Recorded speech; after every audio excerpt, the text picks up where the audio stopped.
بسم اللہ الرحمن الرحیم۔ ناظرین السلام علیکم۔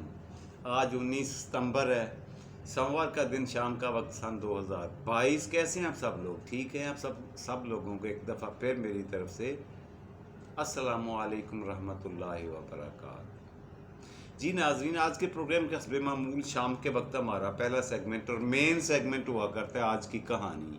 آج کی کہانی بڑی مزے کی ہے جو میں آپ کی خدمت میں پیش کرنے جا رہا ہوں۔ آج کی کہانی اس طرح سے ہے کہ کسی بہت بڑے ملک میں پرانے وقتوں میں ایک بادشاہ رہا کرتا تھا۔ بادشاہوں کی حکومت ہوا کرتی تھی ملکوں پر۔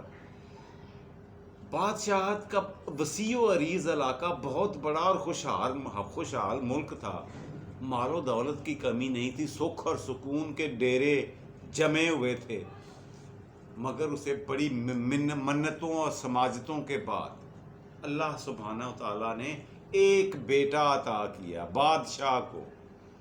بیٹا جب 4-5 سال کا ہوا، اس کے لیے بڑی خوشی منائی گئی، اس کے لیے بڑے شادیانے بجائے گئے، بہت خرچہ کیا گیا، بہت بڑا جشن منایا گیا اور بہت خیرات کا لمبا سلسلہ، نیاز کا لمبا سلسلہ چلتا رہا۔ خیر، شہزادہ صاحب جو تھے، اکلوتے شہزادہ صاحب، اب ان کی عمر ایسی ہو چکی تھی تقریباً 4-5 سال کا کہ ان کو کسی استاد کے پاس پڑھنے کے لیے تعلیم سے زیادہ تربیت کے لیے بھیجا جائے۔ اب بادشاہ لوگ کہاں بھیجتے ہیں؟ کسی اسکول میں، کسی مدرسے میں۔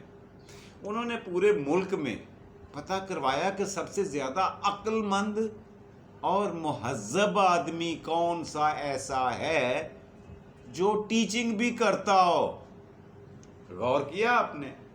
عقل مند، تعلیم یافتہ اور مہذب ٹیچر کی ضرورت تھی۔ بڑی مشکلوں کے بعد انہیں آس پڑوس سے دور دراز کے ایک علاقے سے ایک ایسا شخص ملا جو کسی حد تک ان شرائط پر پورا اترتا تھا۔ بادشاہ سلامت کے کارندے اسے وہاں سے لے کر اپنے ساتھ عزت و احترام کے ساتھ دربار میں لے آئے۔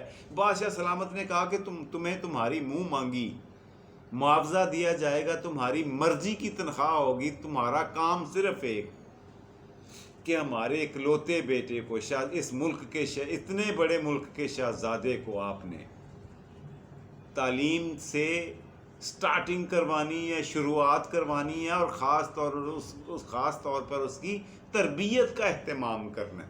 استاد محترم نے حامی بھر لی بڑی مشکل کے بعد۔ اس نے کہا کہ پہلے انہوں نے کہا کہ جی میری وہاں پہ ملازمت ہے، میری فیملی ہے۔ بادشاہ سلامت نے سارے مسائل حل کر دیے۔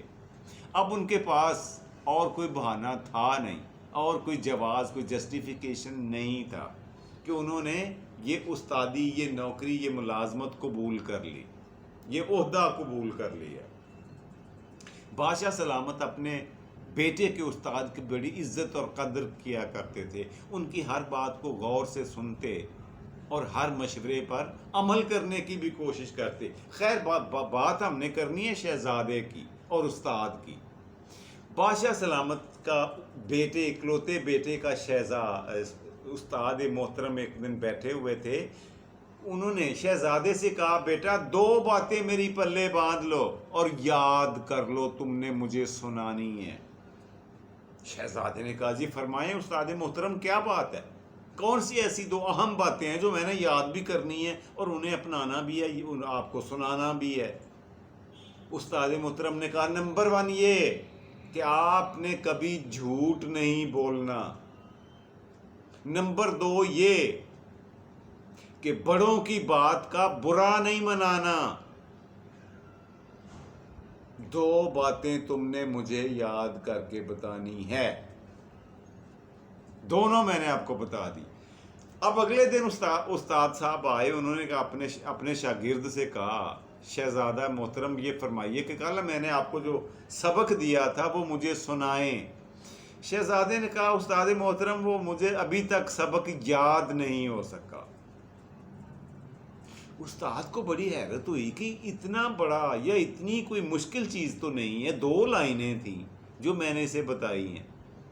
خیر، استاد نے وارننگ دی، ان کو تنبیہ کی شاگرد کو اور خبردار کرتے ہوئے کہا کہ کل لازمی مجھے یہ سنانا۔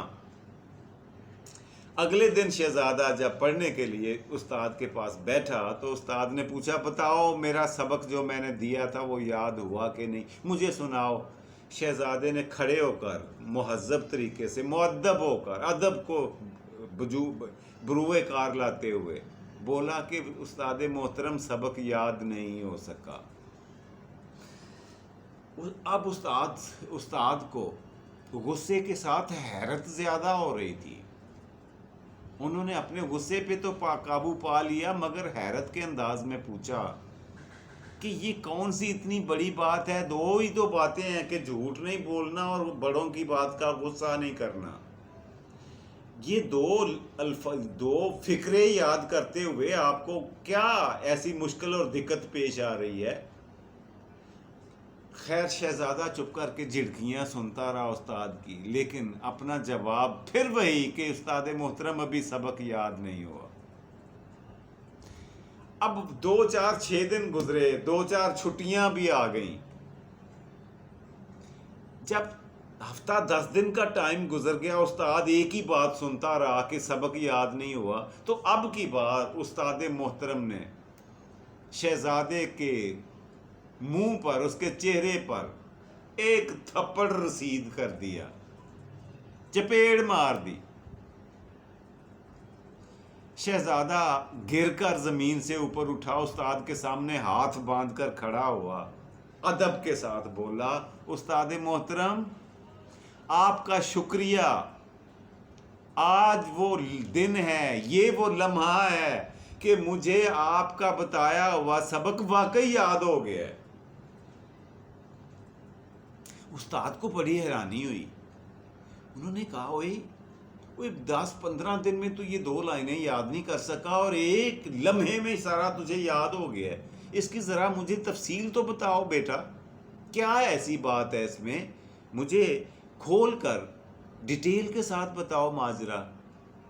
اب شہزادے نے یہ کہا استاد محترم بات یہ ہے، آپ کی 2 باتیں تھیں، نمبر 1 یہ کہ جھوٹ نہیں بولنا، اسی دن سے میں نے جھوٹ بولنا ترک کر دیا، ختم کر دیا، منع کر دیا، باز کر لیا اپنے آپ کو۔ جس دن آپ نے مجھے کہا تھا، حکم دیا تھا، یہ لیسن دیا، یہ سبق دیا تھا، جھوٹ بولنا میں نے اسی دن چھوڑ دیا تھا۔ مگر دوسرا آپ کے کام کا، ہوم ورک کا دوسرا حصہ، بڑوں کی کسی بات کا، کسی حرکت کا غصہ نہیں کرنا، یہ میرے لیے مشکل ہو رہا تھا۔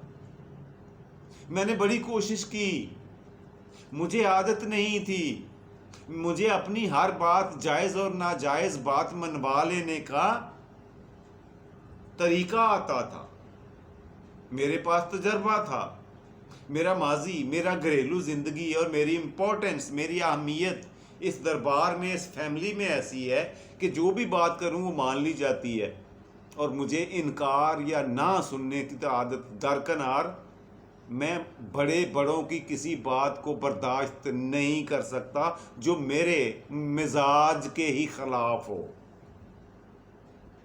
تو استاد نے کہا اب کیا ہوا؟ شاگرد نے کہا اب آپ نے مجھے تھپڑ مارا، جب میں زمین پر گر کر اوپر اٹھا ہوں۔ آپ کو پتہ ہے استاد محترم، یہ میری زندگی کا پہلا تجربہ ہے، جب سے پیدا ہوا ہوں آج تک مجھے کبھی کسی نے تھپڑ تو کیا چٹکی بھی نہیں کاٹی۔ آپ پہلے شخصیت ہو کہ آپ نے میرے منہ پر تھپڑ مارا، اور جب میں آپ کا تھپڑ کھا کر زمین پر گرا اور اٹھ کر میں نے سوچا، محسوس کیا کہ مجھے اس بات پہ غصہ نہیں آیا،